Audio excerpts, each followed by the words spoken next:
está dañada la médula. Entonces realmente no llega esa información a la corteza somatosensorial ni a la corteza prefrontal, y esa información es fundamental para hacer las expresiones faciales acorde con la angustia que estoy sintiendo. ¿Sí ven, muchachos? Entonces no es que la persona no esté sufriendo, está sufriendo terriblemente. Lo que pasa es que por interrupción de esa vía pierde la capacidad como de expresar esas emociones, ¿de acuerdo? Bueno, entonces, muchachos, con este asunto del sistema límbico, antes de que prosigamos, un neurólogo francés, el doctor Duchenne, descubrió una cosa. Miren lo antigua que es esta foto. Descubrió que los seres humanos tenemos dos tipos de sonrisas: una sonrisa social y una sonrisa límbica, emocional. Entonces la sonrisa social es la sonrisa de la niña, por ejemplo, que cuento casos que más o menos he conocido, que trabaja en Frisbee para poderse ayudar a pagar los estudios de medicina aquí en la Universidad de Antioquia, y entonces llega el señor mal geniado y riega una gaseosa y la niña le toca sonreír. No, señor, tranquilo, no se preocupe, pobrecita, porque no la echa. Entonces tiene que... o la chica que está atendiendo todo el día vendiendo y vendiendo zapatos en un almacén y le toca reír y reír con los clientes por más angustiada que esté y por más problemas que tenga. O simplemente la sonrisa social por un chiste que les contaron, listo. Bueno, en fin. Pero resulta que existe la sonrisa límbica. Y la sonrisa límbica es una sonrisa donde básicamente en un 95% de los seres humanos la comisura labial izquierda se desvía un poquitico y la comisura y el ángulo externo del ojo izquierdo se arruga un poquitico, como si estuviera sonriendo con los ojos. Y se sabe que esa inervación es una inervación del nervio facial, obviamente, pero donde el nervio facial no está recibiendo la información de la corteza común y corriente, del homúnculo motor, sino que el nervio facial está recibiendo información directamente del sistema límbico. Y se ha observado que en personas con parálisis facial periférica me refiero, perdón, central, no periférica y no central, obviamente el nervio facial periférico es normal, pero parálisis facial central, a pesar de que en teoría no podrían mover algunos músculos, de pronto los mueven, porque entonces ese núcleo del facial está recibiendo información no de la corteza sino del sistema límbico. Son unos movimientos muy sutiles y tienen que ver con, y son la sonrisa límbica, eso lo descubrió Duchenne, y esa sonrisa límbica es muy diferente. Si vuelvo al caso, ustedes están en el bar, están que concretan un plan y todo lo demás, y lo otro, y cuando ven que el plan se va a concretar, la sonrisa no es ¡fua, fua, fua, fua!, sino que es un poquitico con la comisura hacia la izquierda y un poquitico con las paticas de gallina hacia la izquierda y todo lo más sonriendo, y eso lo descubrió Duchenne. Entonces, con la comisura labial un poquitico hacia la izquierda, por lo menos en el 95% de los seres humanos. Entonces hay una sonrisa límbica y una sonrisa pues que es la cortical común y corriente. Y entonces llegamos a estas imágenes por computador. Eso lo descubrió el gran genio de todos los tiempos. Uno se impresiona, que no tocó Leonardo da Vinci, por Dios. Descubrió eso mucho antes que Duchenne. Y ese es el secreto del cuadro más costoso en toda la historia de la humanidad, el único que no tiene precio, que está en el Museo del Louvre en París, el único cuadro que está en un museo, en el Museo del Louvre en París, no sé cómo se pronuncia, y que está cubierto por un vidrio medio curvo a prueba de granadas. Los demás cuadros de todos los pintores importantes están ahí, inclusive del propio Leonardo, pero él está cubierto a prueba de granadas inclusive. Es el cuadro más cuidado del mundo y que sencillamente no tiene precio, y es la Mona Lisa. ¿Y qué seduce de la Mona Lisa? La sonrisa de la Mona Lisa. ¿Y qué descubrió Da Vinci? Hizo exactamente eso, la típica sonrisa límbica. Lo descubrió en su tiempo, obviamente no sabía que existía el sistema límbico, pero lo descubrió y lo dedujo, y logró hacer ese cuadro. Estas tres imágenes son imágenes por computador de cómo habría pintado la Mona Lisa otros pintores famosos en su propia época. Ninguno lo habría pintado como Da Vinci. Este no recuerdo a qué pintor se refiere, este a qué pintor se refiere y este a qué pintor se refiere. Pero básicamente es completamente distinto a como lo hubiera hecho Da Vinci. Da Vinci descubrió la sonrisa de la Mona Lisa. ¿Ustedes vieron neuronas espejo, muchachos? ¿Les hablaron de eso? No. Les van a hablar de una cosa que llaman neuronas espejo. Si una persona mira a otra persona que tiene una actitud de furia, y a esa persona le están haciendo un escaneo cerebral, encuentran ciertas áreas límbicas encendidas que tienen que ver con la furia, ciertas áreas límbicas encendidas. Y si ustedes están mirando a esa persona y les hacen el mismo escaneo cerebral al mismo tiempo, así no tengan furia, el solo hecho de mirar a esa persona se le encienden exactamente las mismas áreas. Eso es un misterio, pero es un hecho. Y eso se llama neuronas espejo. Si ustedes miran a una persona profundamente deprimida y a esa persona le hacen un escaneo cerebral, esa persona tiene unas estructuras límbicas encendidas. Y el solo hecho de ustedes mirarlas, ahí mismo se encienden esas mismas estructuras límbicas. Así ustedes no tengan esa melancolía. Y eso se llama neuronas espejo. Es muy probable que la Mona Lisa seduzca tanto a la humanidad simplemente porque, como tiene una sonrisa límbica, genera un efecto de neuronas espejo y de alguna manera genera un efecto placentero, independientemente de que no es el cuadro más perfecto, pero es el efecto límbico, ¿no? Ok, muchachos, bueno, todas las señales que entran, todos los, toda forma de sensibilidad sabemos que pasa por el tálamo, excepto la olfatoria. La olfatoria finalmente sí llega al tálamo, pero después de llegar primero a la corteza. Y sabemos el porqué filogenético, porque el sistema olfatorio apareció en nuestra historia de mamíferos, ni siquiera de primates, vámonos para atrás, más para atrás, de mamíferos, muchos millones de años antes de que apareciera el tálamo y en teoría los demás sistemas sensoriales. Entonces los demás sistemas quedaron ligados al tálamo.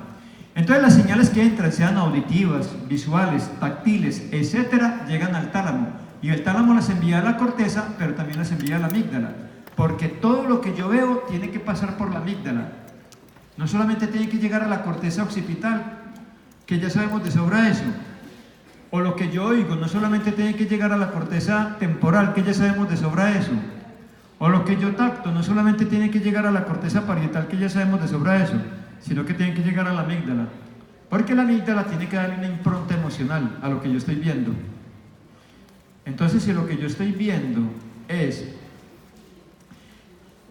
que un león está devorando a una gacelita y que la gacelita está con unos gestos de dolor tremendos y el león la está despedazando, yo me emociono, y esa emoción puede ser una profunda tristeza por lo que le está pasando a la gacelita, por más que comprenda que esa es la naturaleza. ¿Por qué? Porque esa imagen tiene que llegar al sistema límbico y el sistema límbico, perdón, específicamente a la amígdala del sistema límbico, y la amígdala le da la impronta emocional. Y porque si yo veo aquí mientras hablo con ustedes que el tigre de un circo por allí se voló y apareció aquí en la puerta y yo veo el tigre, yo inmediatamente me paniqueo. ¿Pánico qué es? Una emoción. Sistema límbico, ¿por qué? Porque esa imagen no solamente llegó a la corteza del lóbulo occipital, para yo definir qué es lo que estoy viendo, sino que ya también llega a la amígdala, porque tengo que darle una impronta emocional para saber si salgo corriendo o qué. Tengo que darle la impronta emocional. Y entonces, lo que habíamos dicho, la amígdala es hipoactiva en las personas con tendencias psicopáticas, o sea, los trastornos antisociales de la personalidad. ¿Qué se llamaba antes trastorno psicopático de la personalidad? Entonces, eso que les decía queda reflejado aquí. Yo veo, por ejemplo, una serpiente. Esa serpiente, la información llega al tálamo y el tálamo envía la información a la corteza, pero también la envía a la amígdala. Y de todos modos de la corteza se refuerza la información para llegar a la amígdala. ¿Para qué? Para yo sentir miedo y alejarme. Si no siento miedo, me hago picar de la serpiente y me muero y ya. Pero entonces tengo que sentir miedo porque tercos somos. Entonces la naturaleza que inventó el miedo, pero ¿quién me va a generar el miedo? La amígdala. Y la amígdala, ¿cómo sabe que me tiene que generar miedo? Porque la corteza, tanto la corteza occipital como el tálamo de una vez me mandaron la imagen de la serpiente. Entonces yo me muevo o me paralizo, que es lo peor que me puede ocurrir, que ya habíamos dicho que es un poco incierto por qué ocurre, pero afortunadamente la minoría de veces. Y entonces habíamos dicho que todo el sistema límbico está plenamente plegado a la corteza cerebral, en general a la corteza cerebral. Definiendo en pocas palabras este asunto del sistema límbico, podríamos decir una cosa. Significa algo así como sistema límite, es un nombre raro y mal dado además, porque es un sistema límite alrededor del tálamo. Entonces es como todo este montón de estructuras que por fuera se ven alrededor del tálamo, que está aquí. Recuerden el tálamo, el surco hipotalámico y aquí el hipotálamo, ¿no? Ok. Entonces es un montón de estructuras que van a incluir esto. ¿Ustedes se acuerdan cómo se llama esta parte de la corteza? La circunvolución del cíngulo. Entonces, por eso les decía en la clase inicial de anatomía externa de hemisferios cerebrales que los lóbulos frontales cuando doblan a la cara medial y los lóbulos parietales de cada lado cuando doblan a la cara medial no llegan aquí hasta el límite del cuerpo calloso, sino hasta aquí, hasta este surco que se llama el surco calloso marginal. Este es el lóbulo frontal, este es el lóbulo parietal, pero aquí abajo no, aquí abajo es circunvolución del cíngulo. Y la circunvolución del cíngulo es básicamente la parte cortical del sistema límbico, o sea, es sistema límbico, la circunvolución del cíngulo. Y entonces, en términos generales, se habla de 6 lóbulos: el típico frontal, el típico temporal, el típico parietal, el típico occipital, el lóbulo de la ínsula y el lóbulo límbico, que sería básicamente toda esta región y lo que hay por dentro. ¿Listo, muchachos? Pero alrededor del tálamo, pero incluyendo parte del hipotálamo, pero incluyendo parte del tálamo también. Entonces nosotros estamos viendo aquí, muchachos, el cuerpo calloso. Y por aquí, por debajo del cuerpo calloso, hay un área que se llama el área subcallosa. Y esa área subcallosa está por delante de esto. ¿Se acuerdan qué es esto aquí? La comisura blanca anterior. ¿Se acuerdan, muchachos? Y se acuerdan que esto es el quiasma óptico, ¿cierto? Entre la comisura blanca anterior y el quiasma óptico hay una lámina de sustancia blanca que se llama la lámina terminal. Entre el pico del cuerpo calloso y la comisura blanca anterior, una lámina que se llama la lámina rostral. Limitado por la lámina rostral, por la lámina terminal y debajo del pico del cuerpo calloso, toda esta zona se llama la zona, el área subcallosa. Y en esa área subcallosa, en profundidad, si yo quito la corteza, ahí en profundidad encuentro 2 núcleos límbicos de una importancia inusitada, 2 núcleos límbicos. Uno que se llama el núcleo septal, que realmente son los núcleos septales, porque es un conjunto de núcleos, los núcleos septales. Estaría por aquí, pero quitando la corteza. Y más abajito otro que se llama el núcleo accumbens, el septal y el accumbens. Y en términos generales, esos núcleos que son límbicos, ya sabemos dónde están ubicados, está claro, ¿cierto? Esos núcleos que son límbicos, digamos que el núcleo septal, o los núcleos septales, porque realmente son varios, son los principales centros de placer del cerebro, los principales centros del placer. Por eso, aunque la amígdala procese las emociones, no podemos decir que es la principal estructura límbica. Sí es la principal para procesar emociones, porque igual no podemos dejar de lado otras. Entonces, los núcleos septales son los principales centros de placer del cerebro, están en esta área. Y debajo está el núcleo accumbens, que también es un núcleo de placer, pero que trabaja de la siguiente manera. Mientras el núcleo septal procesa una información para ver si es placentera o displacentera, básicamente el núcleo accumbens procesa las emociones como recompensa.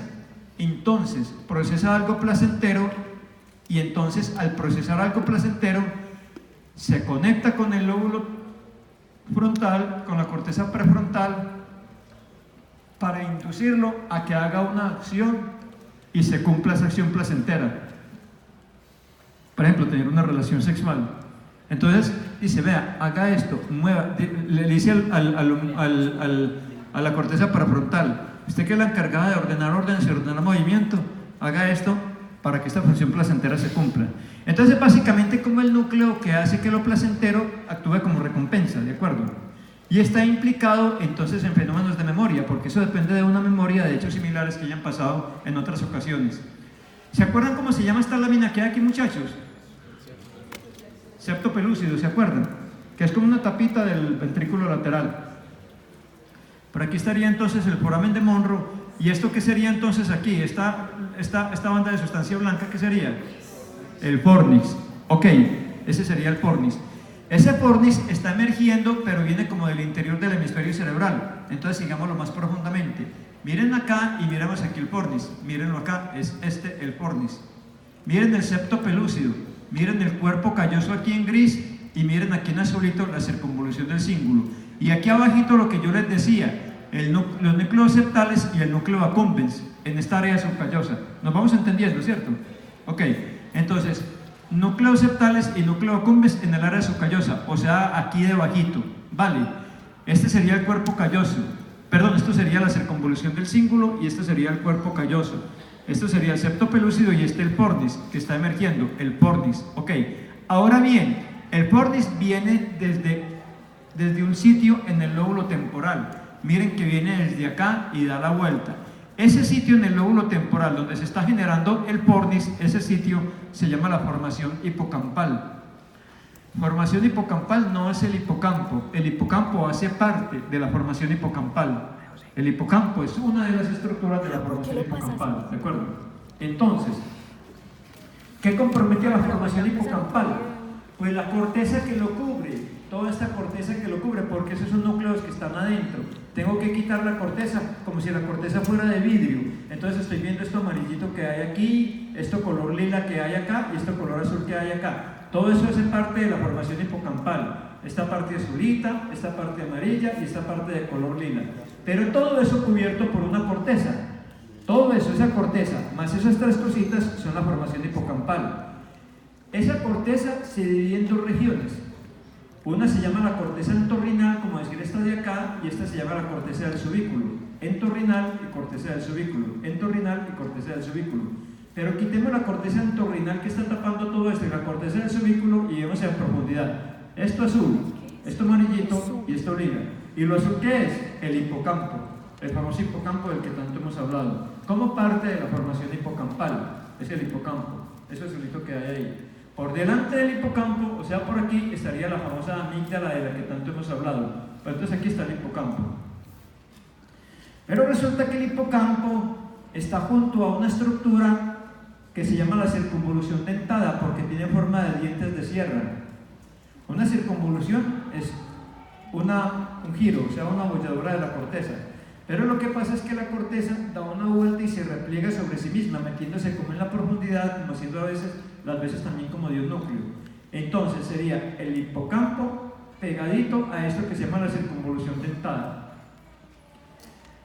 Entre el hipocampo, la circunvolución dentada y las cortezas que lo cubren, esta de acá que se llama la corteza entorrinal y esta que se llama la corteza del subículo, entre esas cortezas, el hipocampo y la circunvolución dentada, se dan una serie de circuitos reverberantes, una información eléctrica reverberante que va generando en la medida en que esa información se va haciendo reverberante y va calentando y calentando y calentando el circuito, en la medida en que esa información va dando vueltas hasta que ¡pum!, genera una información de salida. Y esa información de salida sale por aquí, por el fornix.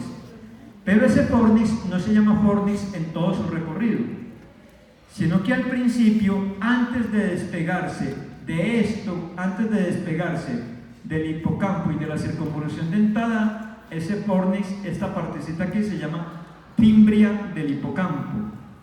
Y la fimbria del hipocampo toma el nombre de fornix cuando ya se separa, o sea aquí, cuando ya se separa de la formación hipocampal. De aquí en adelante se llama fornix, pero aquí mientras esté pegadita se llama fimbria del hipocampo. Entonces, muchachos, pasa lo siguiente. Como estamos hablando del sistema límbico, y el sistema límbico es fundamental en los procesos de memoria, porque la memoria es un asunto límbico, no importa que ya hayamos visto memoria, entonces revisemos una cosita. ¿Yo qué memorizo? Lo que oigo, lo que veo, lo que tacto, en fin, lo que entra por mis sentidos, y pare de contar. Entonces, lo que entra por mis sentidos va a llegar a la corteza temporal, si es información auditiva, así lo de Coquito pues lo simple, a la corteza visual, si es información, a la corteza occipital, si es información visual, a la corteza parietal, si es información táctil, así lo de Coquito, ¿cierto? Y eso lo voy a memorizar. Entonces memorizo que estuve en una playa por allá en Tailandia, conocí a una tailandesa, entonces nos tomamos una, allá no era Guapanela, ¿cierto? Nos tomamos una chicha tampoco, bueno, nos tomamos alguna chicha de alguna cosa de allá, o nos enamoramos, veíamos la luna, todo ese tipo de cosas. Entonces yo me vine con ese recuerdo de la luna, la arena, Tailandia. Entonces información visual, información auditiva, información táctil, en fin. Y ese tipo de memoria se llama memoria ¿qué? A propósito, ¿cómo? Episódica, acuérdense, episódica, que es diferente a la semántica, diferente a la procedimental. ¿Se acuerdan, muchachos? Ok. Entonces, toda esa información llega desde la corteza parietal, donde está la parte táctil, desde la corteza occipital, donde está la parte visual, desde la corteza temporal, donde está la parte auditiva.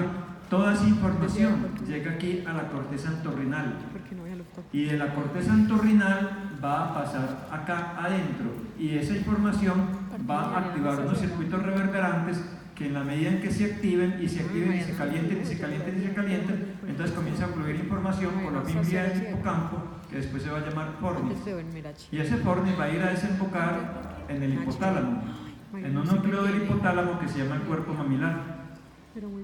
El cuerpo mamilar entonces es el núcleo límbico esencial del hipotálamo, el cuerpo mamilar, por supuesto uno a cada lado. El cuerpo mamilar es el núcleo límbico esencial del hipotálamo y tiene que ver con la memoria y el aprendizaje.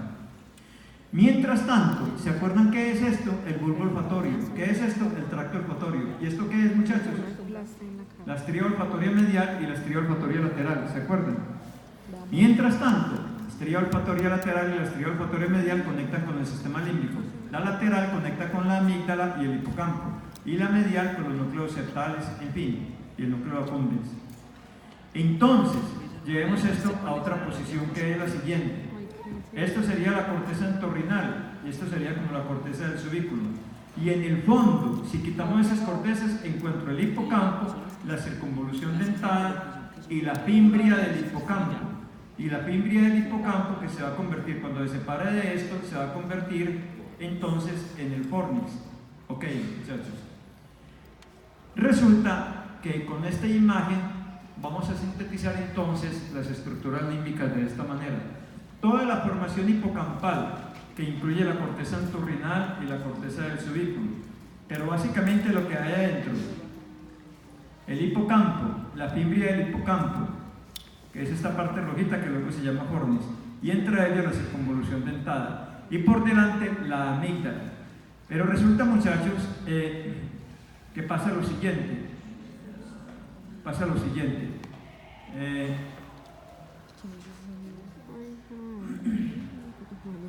Vamos a suponer que yo hago un corte en este sentido, un corte coronal, ¿se acuerdan? Frontal o coronal, en este sentido, ¿sí?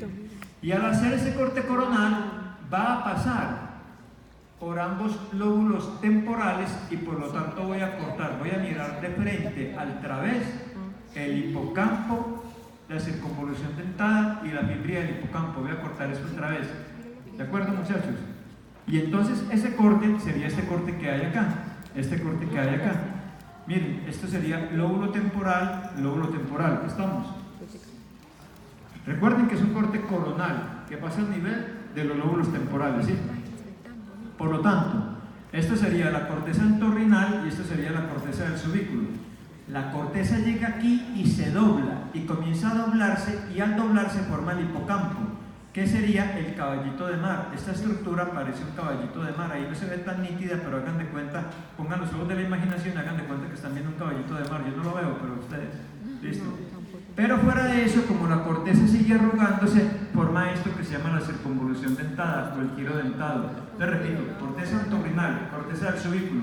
Se dobla la corteza y forma el hipocampo, y se dobla la corteza y forma la circunvolución dentada. En otras palabras, corteza entorrinal, corteza del subículo, se dobla la corteza por dentro, forma el hipocampo y forma la circunvolución dentada. ¿Listo, muchachos? Ok. Pero resulta que en el hipocampo, que no es más que un doblez de la corteza, pero queda como un núcleo, porque finalmente son cuerpos neuronales, pero que quedaron adentro cuando la corteza se dobló, una forma rara.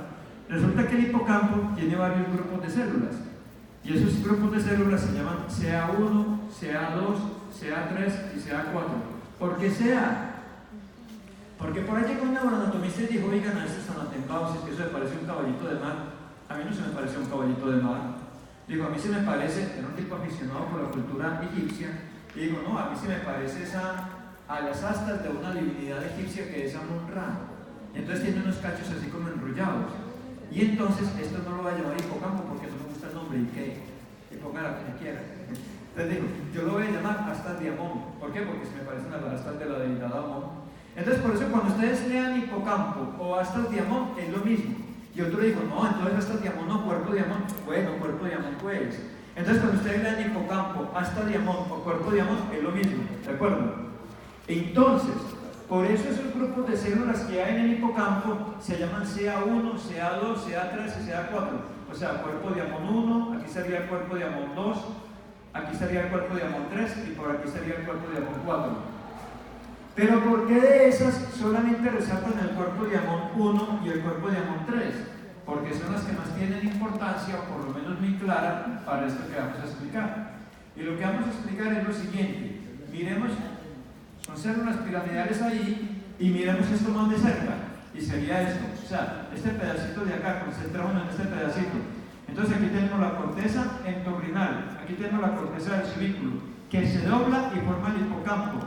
Y al enrollarse también en otro sentido, forma la circunvolución dentada. ¿Listo, muchachos? A la corteza entorrinal y a la corteza del subículo llega información de todas partes. A la corteza entorrinal llega información de la corteza prefrontal, de todas las cortezas sensitivas, asociativas, y fuera de eso, de la ínsula, y fuera de eso, de la circunvolución del cíngulo, y fuera de eso, de la amígdala, y fuera de eso, del bulbo olfatorio.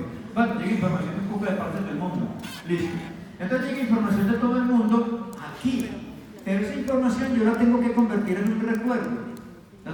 O sea, estamos hablando del sistema límbico, pero es que los recuerdos son un asunto límbico, recuerden.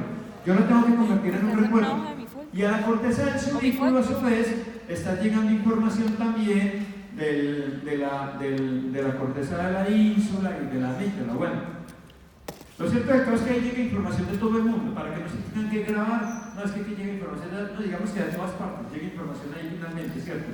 O sea, la información de lo que yo veo y de lo que yo oigo, etcétera, llega a las respectivas cortezas. Pero de esas cortezas viaja la información hasta la corteza entorrinal y la corteza del subículo. ¿Vale? Las neuronas de la corteza entorrinal envían información a la circunvolución dentada a través de un grupo de fibras que se llaman las fibras perforantes. En la circunvolución dentada hay unas células que se llaman células musgosas, que envían información a las células del cuerpo diamón 1 y del cuerpo diamón 3. Y del cuerpo diamón 1 y del cuerpo diamón 3, la información viaja hasta la corteza del subículo. Y de la corteza del subículo a la corteza entorrinal. Y se vuelve a repetir el ciclo. Corteza entorrinal, células perforantes a las células musgosas de la circunvolución dentada. Circunvolución dentada a las células cuerpo diamón 1 y cuerpo diamón 3 en el hipocampo. De cuerpo diamón 1 y cuerpo diamón 3, información que viaja hacia la corteza del subículo. De la corteza del subículo a la circunvolución dentada. Y se sigue repitiendo ese ciclo. Hacia la corteza entorrinal. Es corteza entorrinal, circunvolución dentada, células del cuerpo diamón 1 y cuerpo diamón 3, células del cuerpo diamón 1 y cuerpo diamón 3, a la corteza del subículo, a la circunvolución dentada. Y eso sigue dando y dando vueltas. Y cuando se va calentando el parche, como decimos, entonces, de tanto dar y dar vueltas, ¡pum!, comienza a salir información. O sea, ese es el inicio de los recuerdos. Entonces, yo quiero recordar algo, antes de mandarlo arriba, eso da vueltas y vueltas y vueltas ahí, hasta que da tantas vueltas que decido convertirlo en información de largo plazo. Y entonces, ¿por dónde sale? Sale por aquí. Y estas neuronas es lo que se va a llamar la fibria del hipocampo. Fibria del hipocampo, que es esta, que luego se va a convertir en fornis. Y resulta que ese fornis, muchachos, va a tomar dos vías. Ese fornis se va a dividir, como el fornis es un manojo de fibras, entonces ese fornis se va a dividir